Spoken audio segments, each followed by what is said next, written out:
I am a mocha mom and I wanted to come back and start a hair series. And as always, I'm just sharing from my personal experiences. I'm not a hair professional. I'm just a mocha mom with 4 daughters and my own self. I was reflecting on my scalp over the years and thought that it might make sense to do a hair scalp series. And in my quest for, a healthy head of hair, I'm amazed at how little I've considered my scalp. I've ignored some signs that should have redirected me. So the first video I want to put out is a video on my hair relaxer days, the days when I had a chemical relaxer and I was straightening my hair. I remember struggling with a flaky scalp and being certain that the solution to my flaky scalp was just heaping piles of oil and looking for the perfect moisturizer, looking for the perfect dandruff shampoo, looking for the perfect topical solution to take care of my situation, but never really looking at what I was doing to my scalp to try to fix the problem. And one experience in particular stands out to me.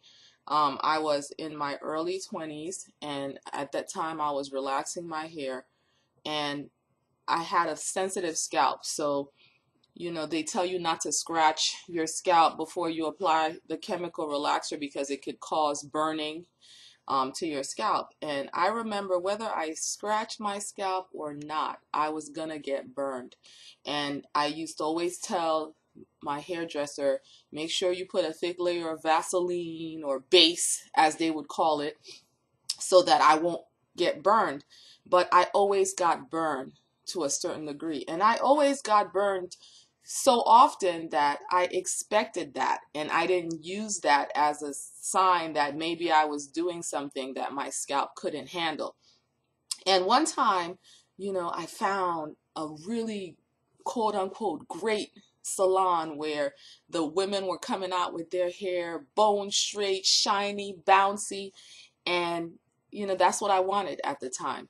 And I went in there, and I can't remember whether I had scratched my scalp or not, but that particular day was the first time I experienced a severe chemical relaxer burn, mostly in this area right here of my head.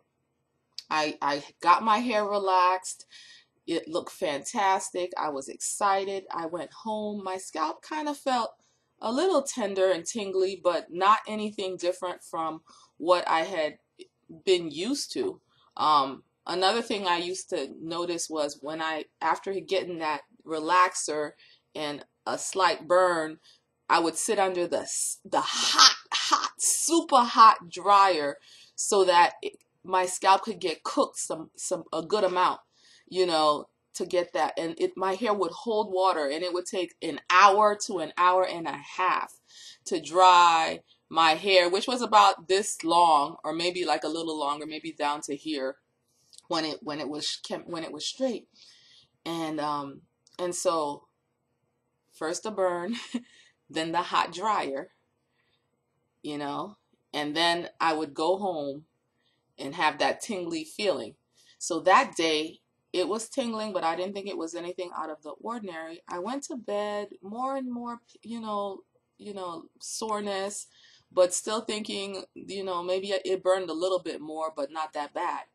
But when I woke up in the morning, the hair on top of my scalp was glued to my scalp, and it hurt like your knee. If you skin your knee really badly and then the scab forms over your knee, how badly that hurt.